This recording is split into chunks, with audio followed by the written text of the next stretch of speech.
الهريسة العراقية بالطريقة الأصلية. يمكن ما تصدقون إذا أقول لكم هاي أطيب طريقة للهريسة، ممكن تجربوها. بالبداية نقعت نص كيلو حبية تقريبا 4 ساعات، بعدين صفيته من المي مالته وخليته بجدر وضفت عليه المي، وضفت ربع كيلو لحم عجل شرح وقطعة ليه، وحبيت أسويه بجدر الضغط حتى اختصر الوقت. تقدرون تخلوه بالجدر العادي بس ياخذ وقت أكثر. من استوى بهذا الشكل الحبية تصير نافشة الحباية مالتها وكلش مستوية. أخذت من عندها اللحم وجزء بسيط من الحبية وبديت أهرس بيه بهذا الشكل، والباقي راح أخلي له مي لأن ناشفة صارت، وبديت أهرسها بالبلندر. صارت بهذا الشكل تقريبا كريمية.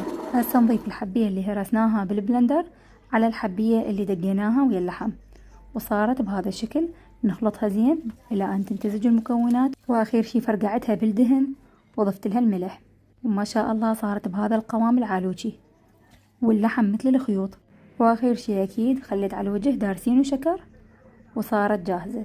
جربوها بهذه الطريقة، مستحيل تفشل عندكم وكلش سهلة، مقاديرها مضبوطة.